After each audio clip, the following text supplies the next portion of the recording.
children. We are live. We're live, ladies. Are you ready? Ready. So we're on StreamYard. So it's funny because this platform is weird. Like if you don't catch it at the perfect time, then they're like, sorry, you have to start over. And I'm like, no, I gotta send out emails and this is terrible. But hey, you guys, I am so excited. So today I was really pumped because I'm like, man, I get to be on here with my sisters. And that's a blessing and a curse because if you're with your sisters, you might get a little too relaxed. But we are going to make sure that we are on task today because today we are talking about building healthy teams, which is so vital in children's ministry, as you know. And I want you to know today that I have the most amazing, most dynamic. What are the most amazing? What are synonyms for amazing? Group of women. Cool. That's a good one. Cool women who are here today, and in all seriousness, who I know is going to pour so much wisdom on us all when it comes to building healthy teams. So, as you guys are coming on, let us know where you are from. Go ahead and text a friend who you know can benefit from this and say, hey, you got to head over to the Children's Ministry Moving Forward page because tonight it is all about building healthy teams. And let me tell you, these women know what it's like to build healthy teams. So, as you guys are coming, we have Houston, Texas in the house today. Hello, California. California is here. What's up, Kathy? So glad to have you here today. They are coming in. They are coming in, and we are so glad that you guys are here. Listen, I know that your time is precious, and the fact that you're taking any time to spend with us today is humbling, and I'm grateful, and I am praying that you get everything that you are looking for today when it comes to this topic. So as we jump into this, because I will sit here and talk all day. Hey, I want us to go around in case somebody's watching now or may tune in later, just to kind of say just a little bit about who you are. I mean, if anybody lives under a rock, right, and they don't know who you are, just go ahead and go around. Cynthia, you can go first. And then Hillary, I'm going to move down to you. And then Catherine, I'm going to move. Mm-hmm. Hi, I'm Cynthia Dixon. Yay! Yay! We wore black today. And I am from I serve as the Children's Kids Ministry Director at Oak Cliff Bible Fellowship Church here in Dallas, Texas. Yay for Dallas and Texas. Woo-hoo. I've been doing kids ministry probably over 25 years. And so one form and another. I was previously with another ministry here and that was the Potter's House. And so all things of kids, I'm here to serve. And so I thank you, Esther, for this opportunity and look forward to having dialogue with my other fellow sisters here in kids ministry. Awesome. I love it. You guys, when I first met Cynthia, I remember I was so intimidated. Because I'm like, she's worked with T.D. Jakes and Dr. Tony Evans. And then I meet her and she's like the most amazing laid back person in the world. Instant friend. So Cynthia, super excited that you are here today. Hillary, tell us about who you are. Since the last time we were together, there was a complete life shift and change for you. Yes. Hey guys, my name's Hillary Barnes, and I actually have gotten married since the last time I saw Esther, and I'm pregnant, so we're due in October. But I'm the children's pastor here in Fort Mill, South Carolina at Fort Mill Church of God. I have been a kids pastor for the past 7 years, but I actually started working in kids ministry at 10 years old doing puppets and just never left. So I've been in kids ministry for the past 20 years, even though I was 10 when I started, but you know, and so I feel like that counts. I feel like that counts. I feel like we don't count it, but it should count. It should count. It definitely should count. But then when I tell people I've been in kids ministry for 20 years, they're like, how old are you? Yeah, right. Yeah, but I also have my master's degree in marriage and family therapy. So I just decided that I really had a lot of background in kids ministry, and instead of going that route when it came to school, that I wanted to go the counseling route and to be able to get a degree in that. And I definitely, especially in this day and age, have been able to use that degree a lot. So Awesome. Catherine, tell us who you are. Hi guys. My name is Catherine. I've been a children pastor at Bayside last 5 years. Oh my goodness. Been in kids ministry professionally for 14 to 15 years, I guess, vocationally, but been in kids ministry for 25. So I totally understand what you're saying when they're like, I don't know if that counts. I've been doing it since high school, so that totally counts. And yeah, I have 3 kids. One of them who is saying she has to go potty right now. Go to the other 2 bathrooms, please. Good girl. Thank you for going potty. So I have 3 A lot of girls. us can relate. Okay, Hillary, 10. you'll understand this in a second. Yes. 10, 8, few and more 3. months. Mhm. So yes, the 3-year-old just told me she went potty, so I had to praise her. And I've been seeing Miss Catherine everywhere.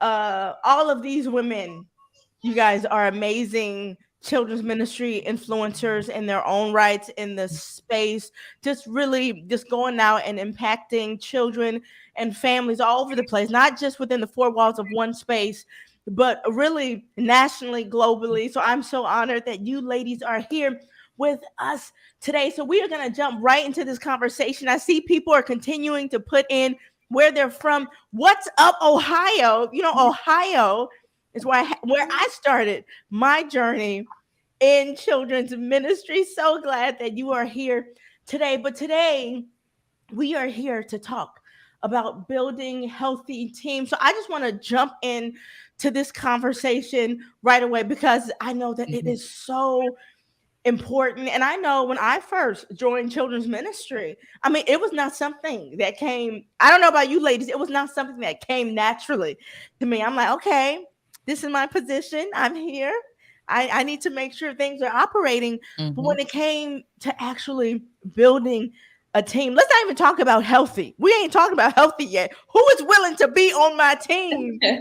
But to actually build a healthy team. Because if you really want a thriving children's ministry that is built to last, you have to build with health in mind. So I want to ask you guys because, you know, if we're talking about health, it's hard to talk about healthy teams without talking about healthy leadership. We hear all the time that I hear people, you know, say quotes all the time that everything rises and falls on leadership. And if the leadership, you know, is messed up or jankety, that you are going to have issues. So I know, we all know on this conversation, you guys who are watching, we all know that it's important to be a healthy leader. If we are going to build healthy teams, we have got to be healthy in ourselves. But I guess my question is, what does that mean to you? And these, you know, the answer may be completely different from all of you guys, depending on your circumstances and what you've been through and what you've seen in ministry. But, and, you know, as you are watching, go ahead and put it in the chat box. What does being a healthy leader mean to you? But lady Cynthia, I'm going to throw it to you first, and then let's just chime in on this conversation. This is a conversation, and if you are watching, you are a part of this conversation. What does it mean to be a healthy leader? Well, for me, to what does it mean to be a healthy leader is first you have to have a few dynamics, and that's first of all you have to be someone who is willing to have your own soul care, Mm-hmm. your own spiritual care, your own physical care, and your own family care. And Mm-hmm. so, if those dynamics are in alignment, then you can be a great leader. And what I say is soul care is oftentimes we're so busy taking care of everyone else. Just Mm-hmm. like, my friend here was in, oh, the bathroom, is that we don't pour in enough time to take care of ourselves. And so we give out, and we give out until we're empty. And sometimes with the soul care as a healthy leader, is that sometimes you have to say, no, I can't do it at this moment, or Mm-hmm. take breaks. Oftentimes we don't schedule in. For me personally, I schedule in once a week. I schedule in 2 hours just for me. Know my husband, know my son, know the church ministry, know my mom. I love her dearly. Mom, if you're watching, and I didn't mean that. But so I schedule 2 hours, and that's just solely for me to do Yeah. whatever I want to do. And that means for those 2 hours within the day, it has nothing to do with, oh, I'm going to, the store, pick up something. It's about me. So I figure out some things, like I may go somewhere and get me something to eat by myself. I may watch a certain movie, like a crazy girl, flick movie, as we say.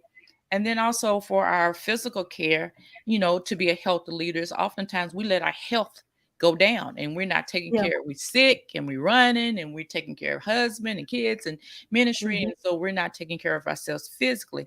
And then spiritually, we don't get enough. We are always in Mhm. children's ministry on Sundays and Wednesdays. How many people like that? Mhm. That's me. Yeah. Always there, but we don't take the time spiritually to get fed. And sometimes you have to walk away on a Sunday and just let your team, once we talk about building healthy teams, is let them trust them to handle it. And you go in and get spiritual fed inside the sanctuary, Yeah. inside worship, inside, so you can corporately uh, be able to be fit for your team. And then finally, your family care. You got to make sure the family is running. Your first line of ministry is family before you even get to volunteers, before you even Yeah. get to ministry, before you get to any of that. It's the first line and making sure that they're okay. And Mm. once you get those things, that's from a personal note, as being a personal healthy leader. Then you can get to the next phase of being a healthy leader. And that's the first phase before you even get to how to manage a team and everything else. You have to make sure you do self-care. And so, Absolutely. I love it. Ladies, chime in on this. What do you think about this? What Well, does health look like? To be a healthy leader, what does that look like? Well, I had a really hard time with the whole letting my team take over just because, Mm. like, some people are really good delegators, and I just didn't get that gift. Like, it's something that I have to work on because I'm a little bit of a control freak. And so when I moved to this church and came here, that was one thing that my lead pastor told me, that it was actually a requirement to go to the main adult service at least once a month.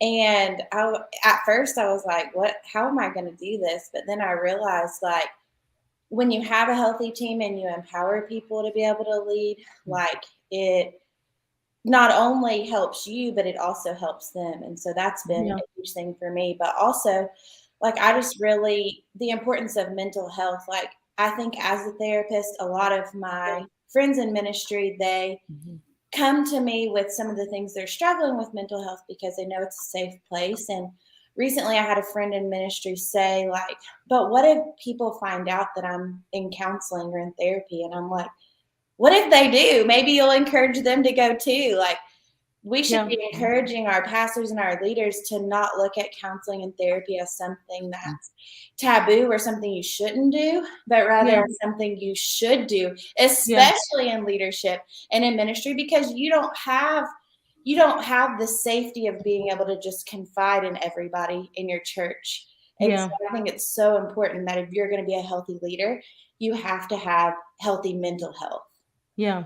How important is that to be transparent? I think that as leaders, period, whether you're in children's ministry or whatever ministry area you may be over or heading up, I think we have this thing about ourselves to where we have to appear a certain way, and we can't be transparent that we are just as broken. We are in need of a savior just as much as everybody else. We need to take care of our mental health. We need those mental breaks.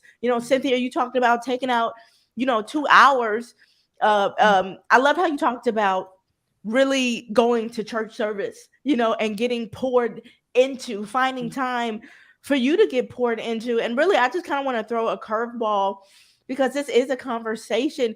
What would you say to someone who's watching and they're like, no, that's just impossible for me? Is it impossible to find a way to get poured into on Sunday? Hillary, maybe you were very transparent about struggling with delegating and giving it over, to the team. Is there in fact someone who can handle it so that you can get fed? What would you say to that person who's like, I've never been in church on one Sunday since I've been in children's ministry?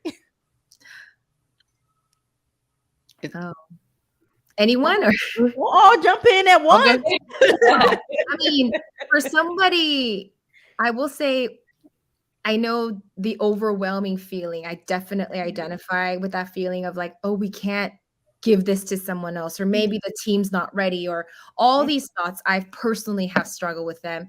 I will say though, if you don't find that personal time with God, because God loves you so much, he's going to force it.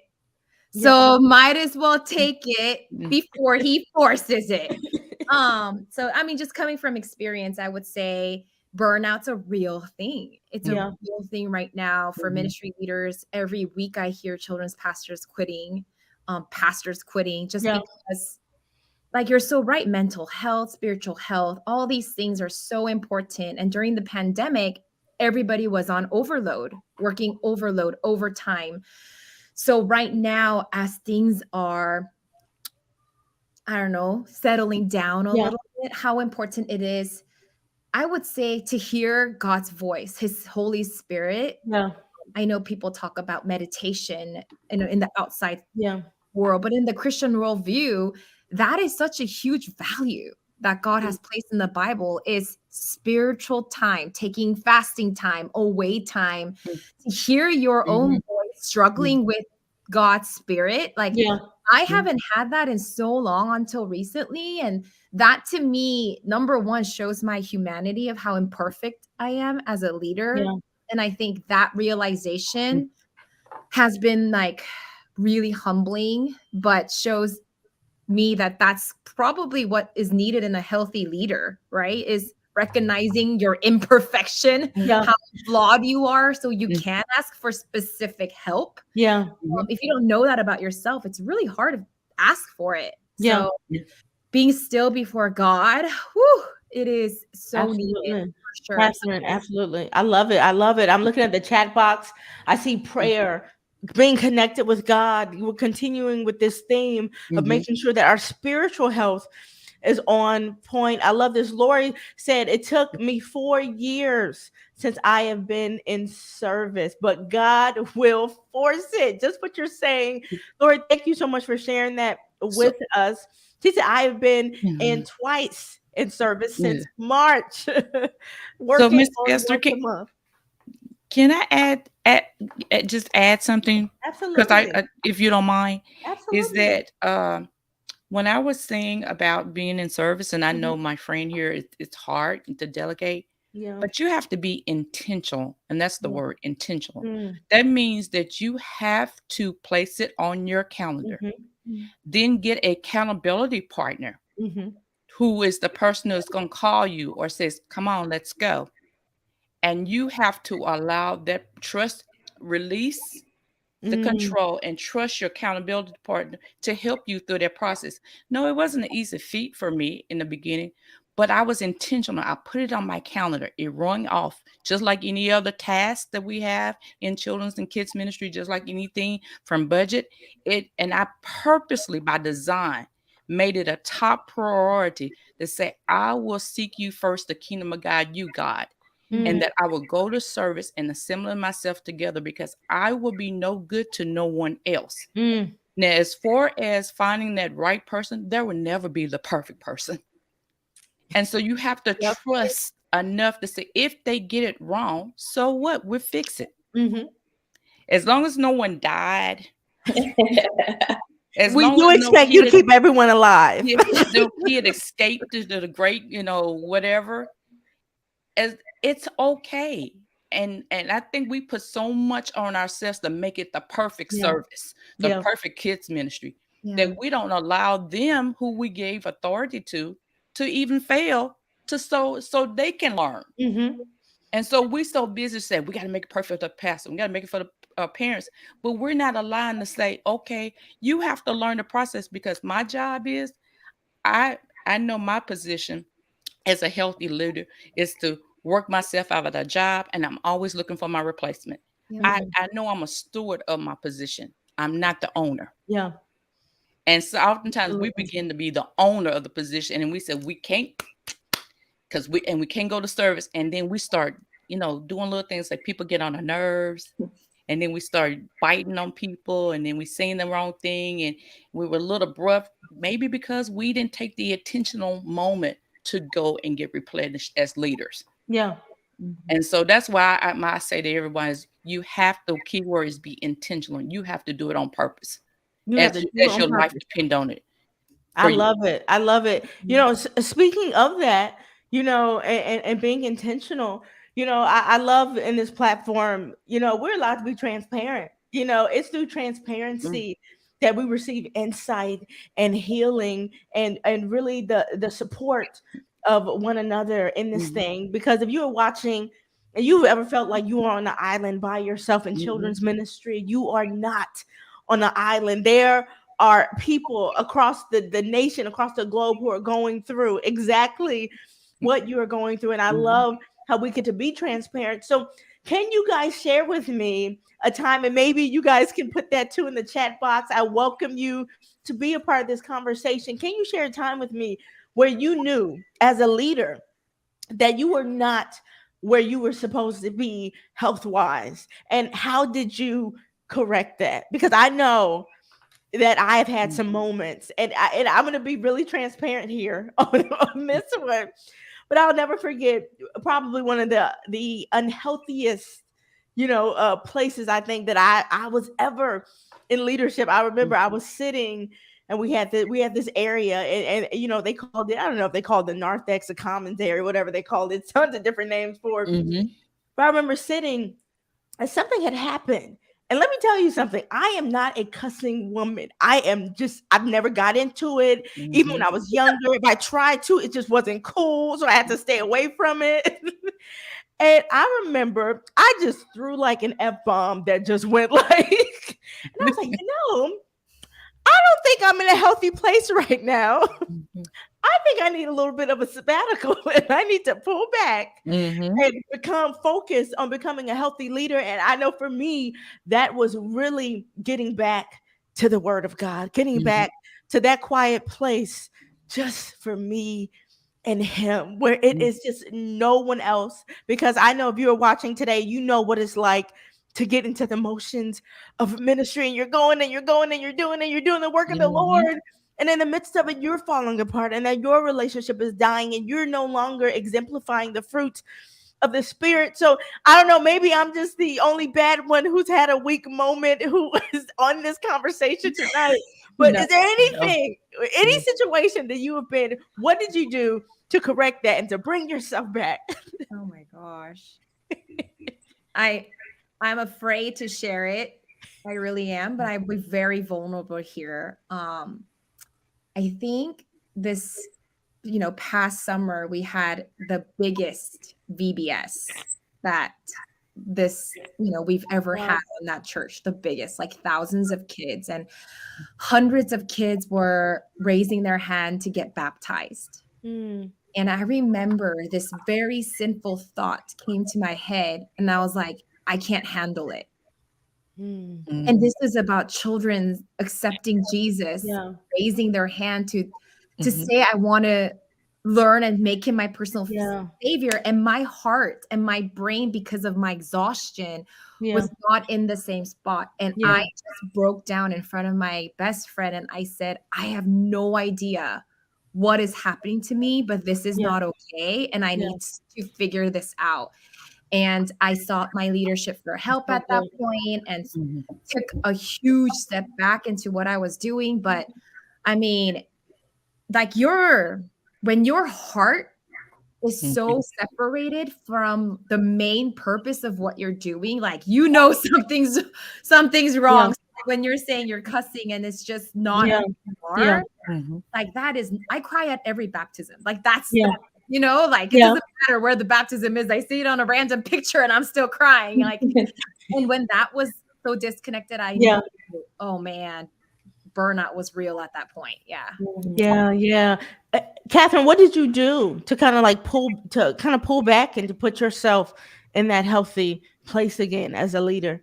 Oh, I took a whole week vacation. I turned my phone off. I think I took 2 week vacation Turn your actually. phone off. Yeah, That I would be turned hard for my phone me. off. I couldn't. And I met with leadership, I think a couple of weeks after, and I was very clear, I need more help or I can't do it. Yeah. I just genuinely can't. And it was a very difficult conversation. I was honest. Yeah. And I had to pull back from Yeah. what I was doing. And I knew Yeah. that could determine my future place Yeah. in that organization. But at the same time, I had to be honest with what my human person could handle as a leader, because you're so right. If the leader isn't well, it totally trickles down to the team. Yeah. And I just cried out for help a lot. I Yeah. mean, people who are my ex-staff was coming back to help me. I mean, there were so many things that I cried out for help for. But yeah, it was real, and a huge awakening for me in terms of knowing my limitation too. I love it how you guys are talking, and in the chat, I'm reading, I'm in this place now. You know, I love hearing that. Like, we're not in this thing by ourselves. There's always someone else that is in that place, that is going through what you're going through, which is why I love this platform so much. Hey, any more stories that you guys have? Or I'm assuming, you know, are me and Catherine the only hot mess, or did you No, I remember I have 25 years of that, so I've probably been a hot mess every year for 25 years. I know for me, so when I became a kids pastor, it was actually at my home church that I had grown up in. And so the kids pastor that I had trained under left to go to Texas to become a kids pastor there at a church, and I ended up replacing him. So he literally trained up his replacement.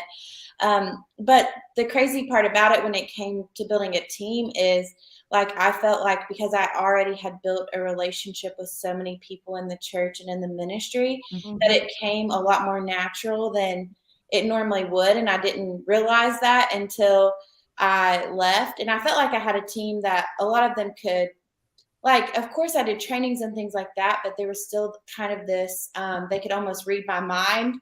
And it was like we were this perfectly oiled machine, because everybody kind of knew what the expectations were. And right when I got comfortable, that's when God was like, okay, now we're going to drop you somewhere else. And so when I came to this church, I actually started in January of 2020. And so, as you know, a few months later, everything was completely just rocked and shaken up. And so before I even got to meet my entire team, we were completely shut down. And so I think for me, like, that rebuilding process once we came back, because there were a lot of people that didn't have any kind of relationship with me, so it wasn't personal, but they did a lot of evaluating during that time and decided, like, kids ministry wasn't the place for them. So there I was, kind of having to really start from the ground up.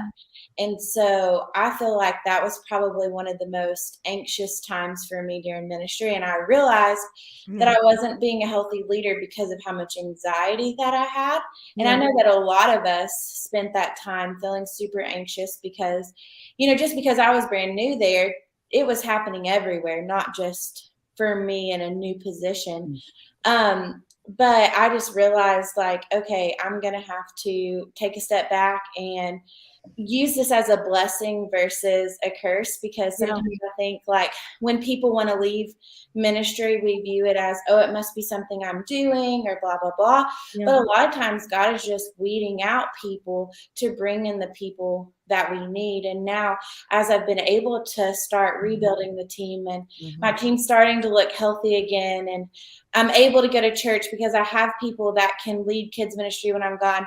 The girl that I put in charge now feels called to kids ministry and started school to be a kids pastor. And so, like, it's just when you let go and let God take care of everything, and you let him weed out, and you just trust in him, like, he really does. I mean, it's the obvious, it's what we all know, but actually putting it into practice is really hard, because we'd rather worry ourselves to death instead of just trusting God to do what he always does for us. And so once you do that, you just let go and let God. Like, it is truly amazing how healthy your team will get by just allowing him to lead. Wow, absolutely. Cynthia, before we jump into building Healthy teams. Share with me a time, an experience that you had when you were not where you should be health wise as a leader, and how did you pull yourself out of that and get back? Uh, well, what's interesting is that, I said 25 years, but, I've been doing this for a long time, but I was at the Potter's house for 17 years. And Wow. so all of a sudden, I picked up my bag and my purse, called my husband, said, I'm coming home. Wow. He said, what? Did something happen at the church? Did something going on? I said, nope. That I was at a place where I was not healthy. Mm. I mean, nothing happened that day, Yeah. nothing in the ministry or anything, but my spirit person, man, Yeah. says go home. And I mean, I went home permanently, not the Wow. Wow. ministry.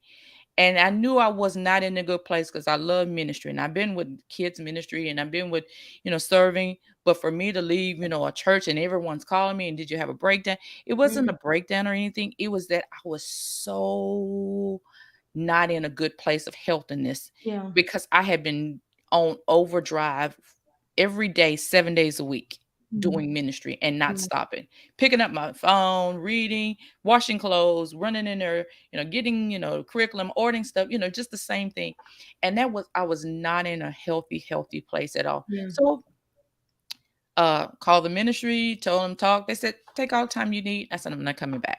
Wow. Mm. I said, Lord, I'm not even going back. I'm done with, I'm going to Yeah. serve you in other capacities. I'm going to go Yeah. get me one of those, quote unquote, Wow. real jobs out there and outside work. You know how you do. Yeah. I says, Yeah. I'm done with ministry. And I'm just going to come and worship, and, praise. I'm going to be like everybody else. I just want to be like everybody Yeah, else. I mean, I'm just going to come to show up at church, and just do all, I'm going to just do all that. So I started attending, the church I'm at, and but then I start, teaching. And I'm going like, that's weird. I said I was done with kids, but I was still doing kids, but out there, Yeah. not in church. So I said, that's no big deal. Monday through Friday, I'm good. And then I start being led back into ministry. And I'm going like, wow, what happened? It's basically, I just needed a 2 year, I'm not telling everybody to do that. I needed a 2 year hiatus break because Yeah. I did not pour into myself. So, my husband and I traveled, we went out of the country, we did all kinds of things. But I keep going back to the original. I did not trust my accountability partners at the time. Yeah. Yeah. And so when they were saying you're tired, you need to rest, I was ignoring all the signs. So I Mm. keep saying Yeah. to people, do not ignore the signs. I was doing little things where I can do it. I can do it. Don't worry. Never said no. Yeah. I never said no. I can do it. I took every engagement. I took everything we were supposed to. I took every one of those things. I said I could do it, and I kept my power. Yeah. It was spinning. Till finally, all the plates fell at the same time. Mm. Not one, but all of them, and they fell quietly, and I didn't even know it Mm. until I Wow. just picked up. And when I got in my car and drove off the lot, I felt a sense of relief. Wow. And Wow. that's because I overdid it and didn't take the advice of what God was telling me. He said, "You're tired." No, I'm not. I almost cussed that, God, Esther, I don't want to tell everybody to do that. But I was like, no, I wasn't. And he says, "You're tired." No, I Yeah. wasn't. I'm serving you, God. I'm Yeah. serving you. He said, but I rested. Mm. That's So you're good. not greater than I. Yeah. So that was my time. So the ministry that I am, I Yeah. came in. I'm like my friend here. I came back with a whole new crew, and so I had to build up a new church, new ministry. Got Yeah. on, and they didn't know me, and I didn't have any dog in the hunt. So I was ready to change and do things, and I had to learn culture, and in this environment, and it was a learning process because then I started thinking, what lessons do I need to learn here as a healthy leader that I'm not going to do there? Yeah. First, let's see about Cynthia. Yeah. So Yeah. that my friend Heather said, because it trickles down. Yeah. And if Cynthia's okay, then we can be okay. And Yeah. that was my key to everything is that I'm telling you, I'm drilling it, I'm drilling it, I'm drilling it. Please, please carve out that time for yourself. You have Yeah. to, Esther. You have to do Yeah. it, Esther. You have to do it. Uh, uh, You have to just say, there's nobody else, there's nothing else. Yeah. I have to do it. I went roller skating on one of my 2 hours. I did. I literally went roller skating. I just went roller skating. I So felt so good. I came back. My husband said, "What you did?" I said, "I went to the roller skating rink and I roller skate." He said, it's like the coolest thing ever. I said, "Really?" I said, "Yeah." I mean, and I felt good about it. I mean, one time I went bowling. I mean, but it was my 2 hours. Yeah, yeah. It was your 2 hours to focus on you. If you are watching today, listen, you have to be intentional. I think this is an amazing message that we have learned. We probably should have, obviously, we're doing the first half healthy leadership. You got to make sure you're right. But listen, we're going to move on because we are here to talk about building healthy teams. So now that we have drilled in you what it means to take care of yourself, and I love how you've all had different situations. Listen, when you are listening to these conversations, you are listening to people who have been through what you've been through. You're listening to people who've been through transitions, who have crossed over into other ministries, who have had painful moments where they have had to pull back. So please believe you are listening to people who understand. So as we move on, ladies, to building healthy teams, we hear this all the time. Get a team, build a team. It's so important to have a team. I want to ask you a question because I see that this happens a lot, and sometimes I can't tell the differences. Are these volunteers who are helping with this event? Is this the team?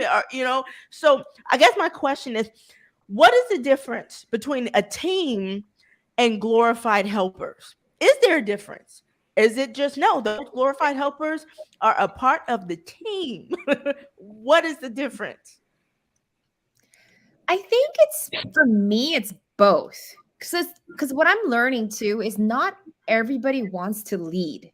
Like Mm, everyone is a leader and they like to perhaps lead like their, I don't know, in a smaller yeah, scope, but yeah, probably like the mindset of what we assume leaders are. I'm learning more and more as I get older. Not everybody wants to do that. mm, And so once I understand that, like your glorified helpers are so needed in ministry because some people just don't want to like sit there and come up with the strategies with you and like they just want to kind of help is yeah, is what I'm learning in leadership. So I think you need both in your team. You need people who are going to own a part of the vision that you have and genuinely because people who own it, they help you build it.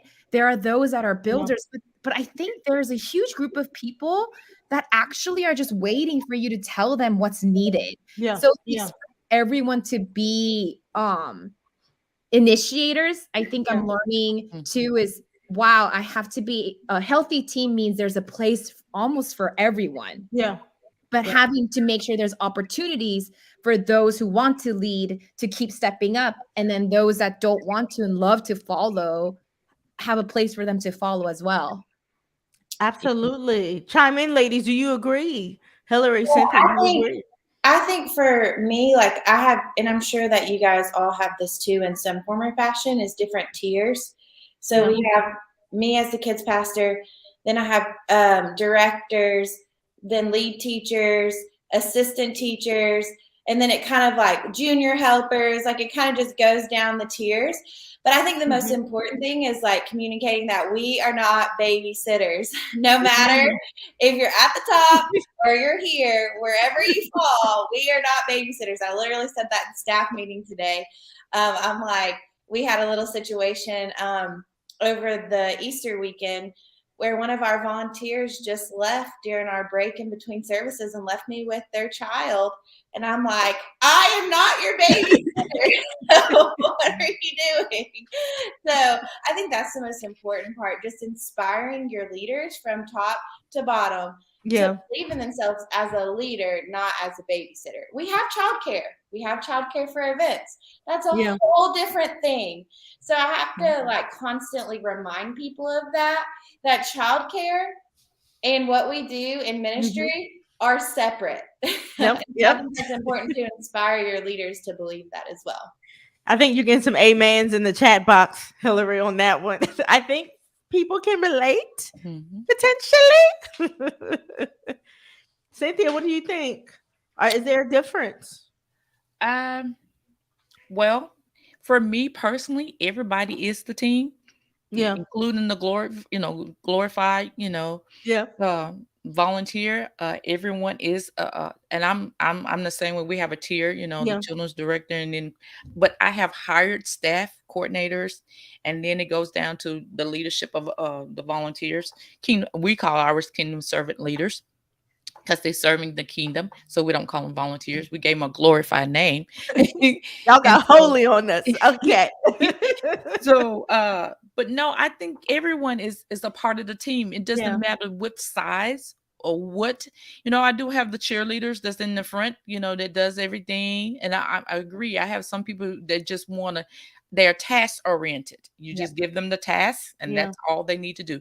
Then I have the ones who strategize, and they comes up with, all the other ideas. And then you have, but they fall under categories. And yeah, so and just to hash back on the babysitting thing, uh, I what helped us to tell people so I can maybe help somebody else is I said I have the CCCs, the care, control, and custody, and legally by law, uh, right now we're not care, control, and custody. So if you want to drop your little one off and something happens, then this ministry is liable. We stop people dropping people off yeah, yeah, because you bring in the liability. yeah. And so you explain to them, not just tell them you're not a babysitter, you explain Mhm, to them why you're not the babysitter legally. And mhm. then sometimes that helps a whole lot. And then on top of that, those same people that I chased them down, I did and says, Yeah, we chase would them love down. for you to serve in kids ministry. And so we'll see you in, after background check in a couple weeks. That stopped that as well. Uh, but I have to agree with my sisters Yeah, here, about the team yeah, and that they're and like I said, they're not just they're glorified, they're not glorified, they're happy, they're sad, but they yeah, belong to us. yeah, yeah, and yep, so we take and so we take them as how they are. And I tell the leaders, wherever they are spiritually, yeah, don't you take it personally yeah, if they're not where you want them to be spiritually, because sometimes we said, well, they should know and they should do this, but they might not be there. And so don't take yeah, it personally. Just yeah, take it as they're growing as well as we are, yeah, and okay, they're growing in their areas of servanthood, and we have to lead. And yeah, so yeah. I'm with my I, sister. I love So it how you guys pointed out the importance of tiers.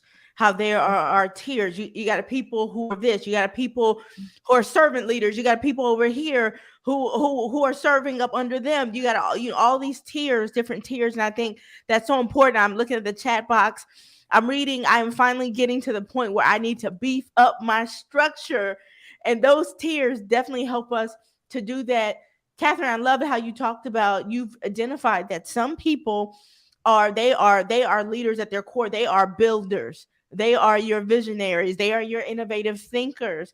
And then you have other people who just they want to be there to know what the need is and how they can jump in and recognizing that. And that really makes me think of the importance of diversity when it comes to the people who are on our team. Talk to us just for a little bit, you guys, about the importance and the significance of diversity when it comes to building and creating a team. How important is that? Is that not important? Can everybody be like me?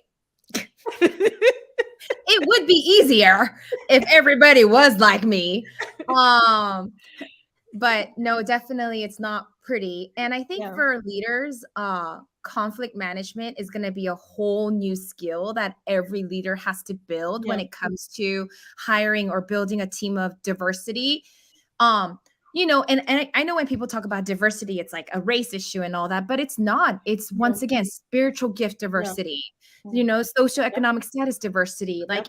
on top of what you look like, your giftings and how you express like yourself, all those things are diverse. And for Yeah. me, I love that. I Yeah. love how different people are, and I invite it, but it also bites you in the butt because you have to be ready for Yeah. conflict management. Yeah. And I think that's the part that, like, at least for me in this new season of of learning and building. How do I become a better conflict resolver? Yeah. Because when you have people who think differently, there's gonna be conflict. Yeah. There's Yeah. gonna be conflict. And so as you are purpose in building a team of diversified needs and diversified expressions, like I would almost say in those trainings or in those invitations of into your team, talk about how do we talk to people that are different, or how do we invite and raise up and highlight the differences. And it's going to be really hard. Like I'm seeing it in culture right now, in church culture actually, is that churches are starting to want to just go back to this, like I only want to be with people who think like me or are like me, versus no, let's be engaging in the conflict. Let's have rough conversation. But as children's pastors, who I really believe we're like unicorns who like love children. And when you see a group of kids, God's beautiful version of diversity. Like even twins, when you look at them from the same household, totally different children. And we're reminded of that all the time. So I think it really builds us in terms of character. Build healthy teams is kind of be ready for conflict. And I personally wasn't ready for that. As we're learning and training new team members, as we invite them to build a healthier team now, be kind of ready for conflict, and how do we help conflict management, and that to be also taught to the kids too. Absolutely. I love that. Catherine, it's so funny because I've seen, I've been at so many different tables. I've been invited to kind of talk about, how can we get this group of people to do this? How can we really help this community? How can we come together and really impact change? And I always think to myself, why is no one who's actually in this community on the team, who can really speak to the needs? And I think that when we have a diverse team, we have, whether socioeconomic status, I love how you mentioned that. You're right, it's not just a race thing, but it's great though to have different cultures, that when things do happen, you have different voices who can speak when we are doing life together. I always made it a habit. I was horrible at crafty stuff, so I needed a crafty person on my team when it was time to get the wood out and the foam board and do it like a master. I knew that I had a core group of people who were good at that. I had a core group of people who were good at teaching and being in front of the kids, at greeting. So I think that is so important. Cynthia, Hillary, chime in on this. How important is diversity on teams? And even I would even add, how can we get that? Because another thing I hear is, that sounds, I have to get who I get. I don't have time, to get to know people. Speak on that too. How important is that? Well, I actually want to read one of my favorite quotes. It says, when recruiting volunteers, if you can think of a very specific job for a very specific person, it's a very different ask. And so I think, like, when we're recruiting and we actually do something at our church where they have to go through our next steps class before they can volunteer anywhere. And then they take a spiritual assessment quiz that kind of tells them what their gifts are. And so then we're able to say specifically to that person, okay, when they check the box, like, I'm interested in kids ministry, then I'm able to look at their assessment and say, okay, I see that you're gifted in this, and this is the void that I have, and I think you'd be the perfect fit for it. Will you pray about filling that spot? And even at the church that I was at before, where I knew people better, that was kind of where I was able to use that. Hey, I see where you're always posting Pinterest crafts on your Facebook page, and we're looking for a preschool craft. Them on Facebook. Exactly. Would you love to come and be our new? I literally did that one time, and to this day, she is still the preschool craft teacher at that church. So I just think, like, when we're thinking about diversity, we got to think, okay, if we want a diverse group of kids all around, kind of like you guys were talking about, then we have to have a diverse group of leaders, because kids look at people who look like them, who act like them, and who think like them, and that's who they want to be. Absolutely. I love it. I love it. There's a quote in here in the chat box, and it says, "You can lead a team from a distance." And I love that. And Hillary, I love how you mentioned going on social media and recognizing that, because I really think digital technology has really given us the opportunity to kind of look inside of someone's world and kind of what they're into. So yeah, absolutely. I love it. I love it. I love it. Cynthia, chime in. Diversity. I would love to work with a bunch of Cynthias though. I mean, no, a bunch of Esters. And I to make agree. somebody want to jump off a bridge. I'm pretty sure. I agree. Diversity comes in, all forms, financially, social, the whole 9 years. But for us, purposely, again, we do a gifts assessment as well. But we also do, we have our job descriptions. We call them for volunteers. We do actually job descriptions where when you go online, you go pull a job description and you almost like you're applying like a full-time job. We want to see your resume. We ask for your resume, and that also lets us know what you're gifting. Yeah. Now we do have many people, that says they're teachers and says, I don't want to do this on the weekend, because I do this Monday through Friday. But that just gives me a window. So my conversation to you, and just something to talk with. Also, we let them come into this environment and not just volunteer off the bat. We're so desperate sometimes for volunteers that as soon as they says, I want to volunteer, we put them to work the first 2 weeks. Sometimes I let them just come in and hang out with us for about a month or two. Yeah.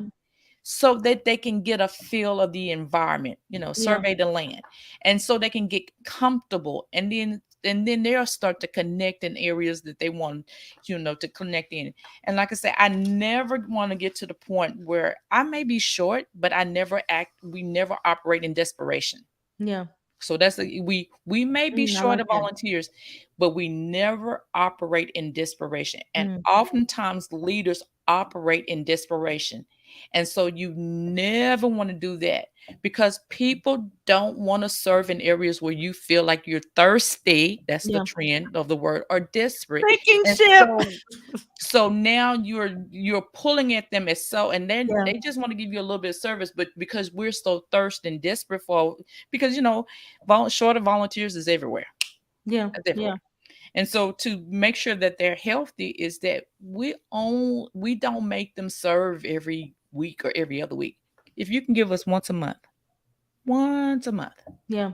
Once a month. Because again, to me, they're putting their whole heart in that once a month. Yeah. And you're going to say, well, I need more volunteers and we can't afford to do that. But then you're operating in being thirsty. Yeah. That means you might have to downscale your programming. And a lot of times we don't want to do that. Yeah. As leaders, we might have to just reevaluate and say, we can cut out these. We got 15 events. Maybe we should only do 5 and do 5 well. Yeah. Yeah. And then build up to that. And so if we want them to be healthy, let's not operate them in a thirsty mode. Yeah. And desperate mode. I have to agree with you. When I was dating in college, the thirsty guys, I really wasn't into them as much. Like, you know what? I thought you was cute, but you acting kind of thirsty now. So I'm good. So funny story. We had a youth pastor who he was starting to get a little bit older. He wasn't old, but the youth group was LH2O, and so he wanted to put on the back of his shirt, "Are you thirsty?" And I was like, no, no. Don't be birthday. You can't do that. Stay hydrated. I love it. I love it. You guys, at the end of the day, building teams, recruiting, however you look at it, it does, or however we name it, it does involve volunteer work, which means that people are not necessarily getting paid. Some of us may be in the position to do that. Others, a Mhm. lot of us are not. What do we need to do to ensure that we are creating a team that is vibrant, that is excited, that wants to serve on the team, that wants to add value, that wants to come back and doesn't just see it as this laborious obligatory role that they have to do because they feel bad and now they're in it. What can we do to Feed help them. that? Feed Mm, them. Mhm. Feed them. No, I'm just saying feed and feed. Appreciate them. yeah. Appreciate them. Mm, Feed them. Make them feel welcome. Give mm, them gifts. Call them. Show up to the basketball games of the kids. Show mm, them that they matter. yeah. So feed them, maybe not be just physical, but Yeah. spiritually. Feed them. Yeah. Yeah. Feed their soul, what they're missing. Be their crying shoulder. You Mm, know, yeah. be that for them. And I'm used to saying, then I got to, what about me? But I'm saying, but you build a team and one decide and says, you know what? I'm picking 3 people that I'm going to disciple in this group. And I'm going to disciple. And those 3 people, they pick 3 more people to disciple Wow. in the group. And those 3 people, they pick 3 more. And now we have discipled the entire group. Wow. Feed them. Like Jesus said, feed my sheep. That's all. That's all I'm worried about. Feed them. I I love love that. it. Sonia. I know we always say we're not babysitters, but I think if we function in that mentality, we are acting like babysitters, right? No, we're children's pastors or directors, Yeah. whatever our title is. At the end of the day, we're called to minister to the people that's around us. Mm, And I know for me, when I get into that task, oh, we have to finish this and do this, I forget that I'm a pastor. I'm here to mm, pastor my staff. I'm here to pastor the group of people. And, mhm. you guys, I love working with kids because kids tell you how it is. If you're Yeah. anxious, they will feel it. If Mhm. you're, not in your Yeah. right, they are gonna call you out. And I'm just, for me as a volunteer or as a staff, it didn't matter what I was getting paid. At the end of the day, I was there for those kids. And I Yeah. think many times if we keep not if a volunteer don't remember this is what we're doing it for, perhaps it's that time for that volunteer to step away, like you said, Cynthia, and give them a time to rest for them to come back and remember, hey, do you remember when you looked at this child? Like, Yeah. why are we doing this? It's for the kids. Yeah. Um, and that's what I always come back to too when I get into that mode of, oh, exhaustion. Like, I just need a hug from a kid or I need to smell a baby. Kind of remind myself, it's heaven right there. Yeah. So if Catherine's struggling, you can find her in the nursery. Yes. My, my staff used to know I'm like hiding under a table. Baby. Holding a baby, being reminded of how important children's ministry is. It's so important. You guys, I really want to cross over into culture too, as we are preparing to kind of wind down a little bit and close our evening. I don't want to leave without talking about culture because I am a firm believer that our team, these people are our culture carriers.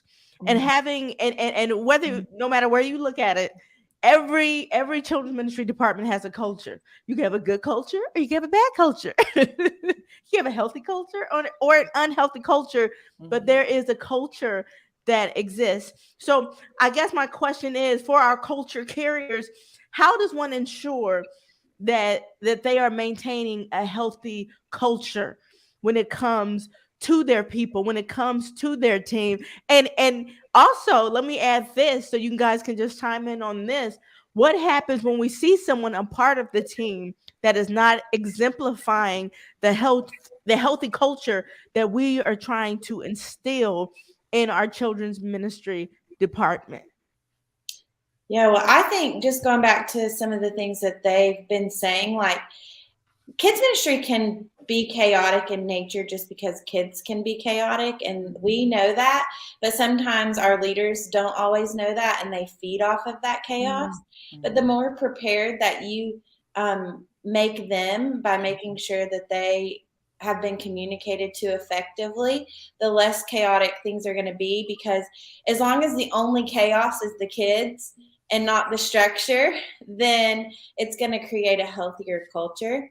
And I know too, like you have those people in your ministry who unintentionally feed off of the chaos. And if we can learn how to de escalate those situations by helping them to understand, when I got a new preschool director, they know like if you're radioing me in the middle of me, like during the middle of the message, like it better be an emergency. And so there was one time where she radioed up and she needed me to come, and I go running down, and it really wasn't a big situation at all. And so just helping them to understand, okay, this situation is something you are capable of handling, and giving them the tools to do that. I think that's how we can help create a healthy culture for sure. Yeah. I love that. I love it. I'm reading the chat box. Cast vision all the time. Yeah. Constantly cast that vision. Catherine, just what you were saying. Tell the why of what we do. Go in a nursery and hold a baby. And I would say Constantly cast that vision. Yeah, and trust yourself as the leader of the ministry. I think this is an area that I'm not really good at. I manage conflict, but I think because sometimes we're the church, we're constantly giving grace to certain types of whether Yeah. like people. And I think if you want to build a healthy culture, you have to cut the sin and sometimes the toxic things. And I've learned just from experience that if you don't prune it, it's gonna come kicking you in the butt personally, way worse. So when you see unhealthy things in your team or in your ministry, like address it when you see it, because just like sin just gets, we teach our kids truth always comes out and sin always gets bigger. So like when you see those negative things that's against your culture, prune it out quickly, right? That's something that I'm still learning to be more confident, because I like being the nice children's pastor, like, oh, it's okay, and keep forgiving. But at a certain point, you're like, nope. Yeah. Like being God, right? Like truth and grace. Like this is not our culture. You must stop gossip. You must stop this. Whatever it is needs to be addressed. Yeah. Absolutely. I love it in the chat box, you guys. I love this. It says we have culture check cards. Nice. I love this. We pass them out for creating healthy culture as well as not following the culture.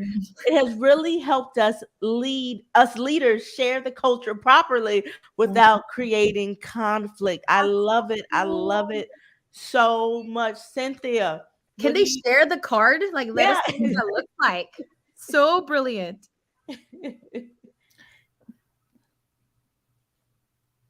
Did you say for us? I agree with everyone, but I also for us every 3 to 6 months, our senior pastor comes and talk to us about what is expected from the culture, and so it's good to hear from him coming to the group, so you can constantly know from a higher leadership standpoint, what is expected and required as a church as a whole.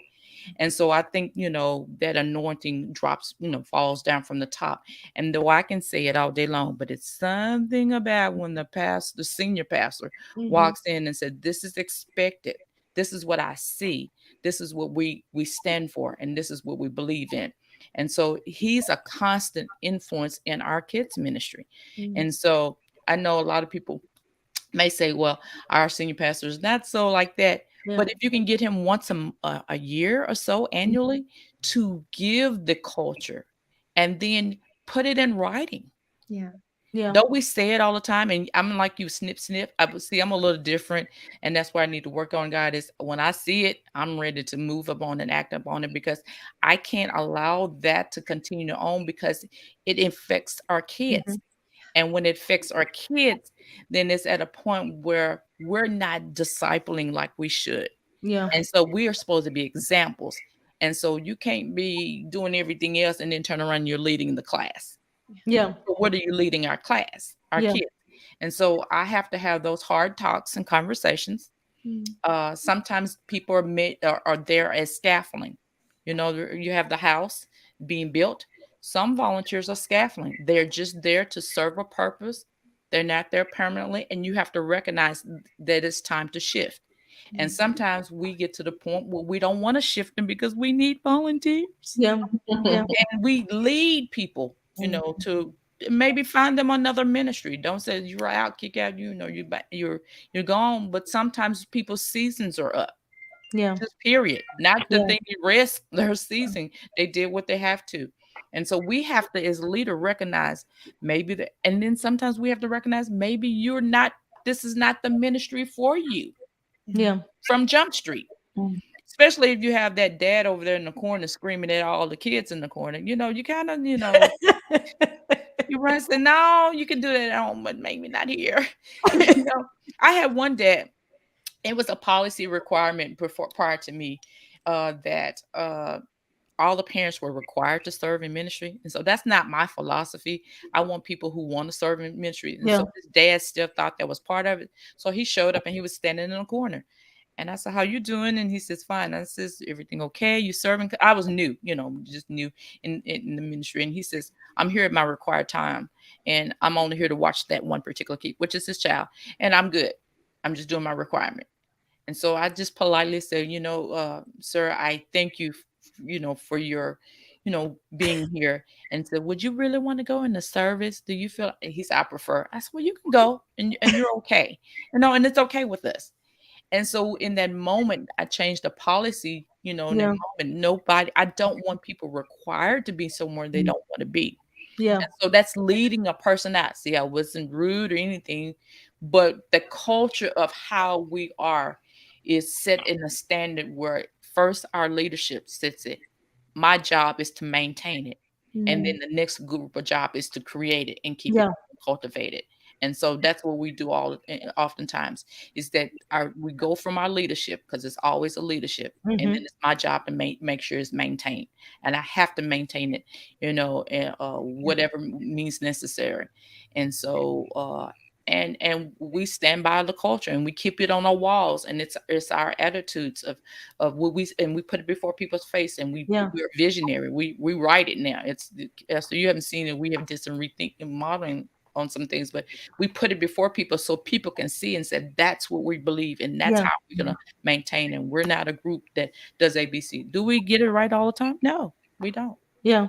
We don't, and it's not, and we're not going to get it right all the time, but we're striving toward that goal, and that there is a set standard. And oftentimes we don't set a standard. We minister, we're great, we have kids, but we don't set standards, and we have to set standards. Absolutely. We have to set standards. You guys, as we are preparing to close the night out, leave us with an encouraging word. Today, we have talked, and I know if you have been here, if you are watching later, that you are getting so much wisdom poured out on you.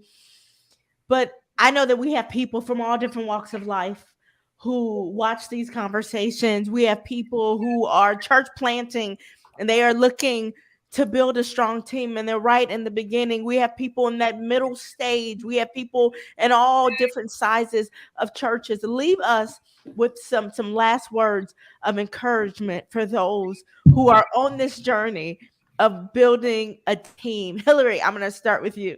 All right. Well, I think the most important thing to remember is if you've put in the legwork, you've put in the preparation, you've put in the communication, you've most importantly put in the prayer, you just have to trust the Lord with the rest. Just a quick little story. Easter weekend, we all know, is like the Super Bowl of ministry. And it requires a lot of volunteers. And so I literally had been working for 6 weeks, booking all the spots, getting everybody where they needed to be, getting them prepared. And 2 of my teachers called out the weekend before for completely valid reasons, kids sick, etc. Yeah. And one of them was the lead teacher. And, whenever she called in on Saturday, I I had an uncontrollable just crying. I blamed the pregnancy hormones. My husband's like, what is wrong with you? I was gonna say that too. You're crying right now. And I'm like, because one of my teachers just called out. And he's like, do you not trust the Lord to take care of this? And one of our elders called me that day. I kid you not. He called me and he's crying.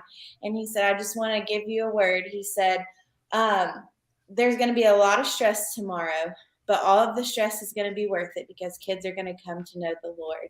Wow. And sure enough, we had 8 kids accept Christ as their Lord and Savior. Wow. And I'm crying over one teacher calling out the day before.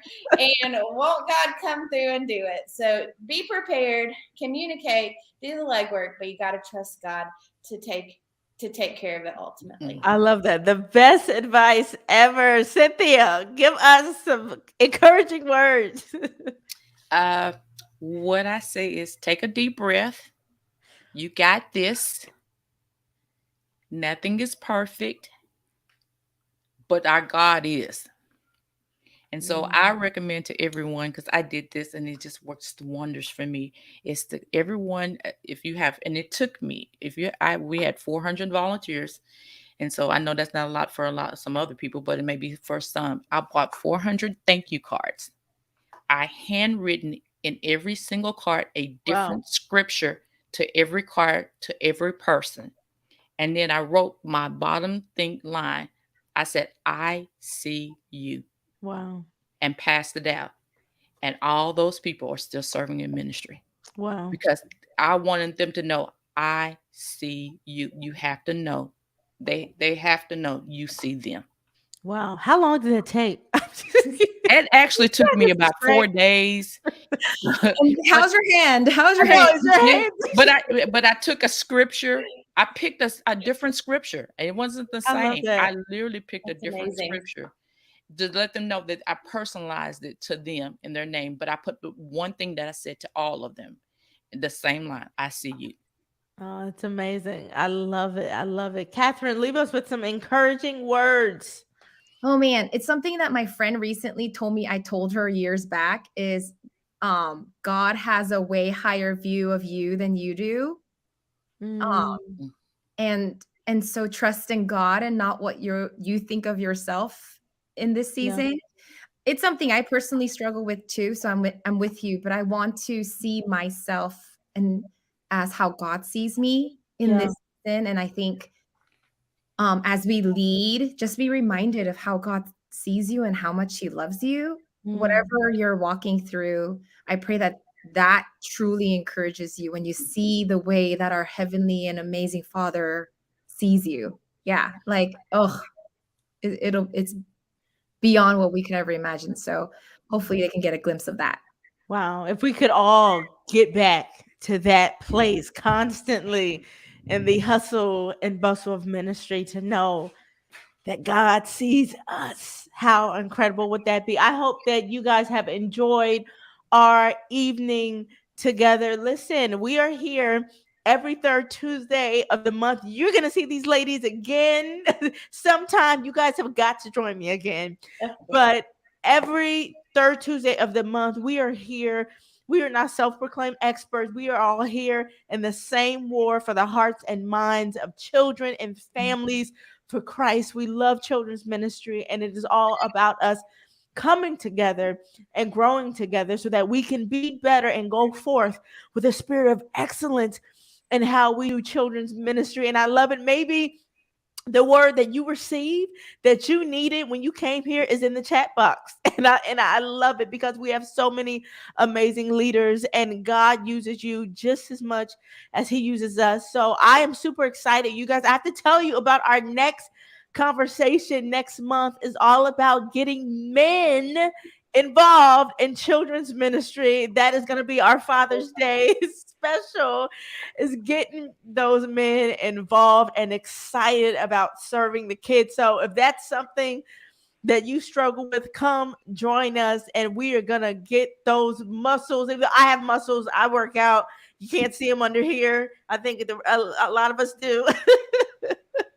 but get those men in our children's ministries serving. It is not just a ministry for women, okay? It is for all of us. So we are going to talk about that. So honored and excited that you joined us this evening, and we will see you next month, same time, same place. Thank you.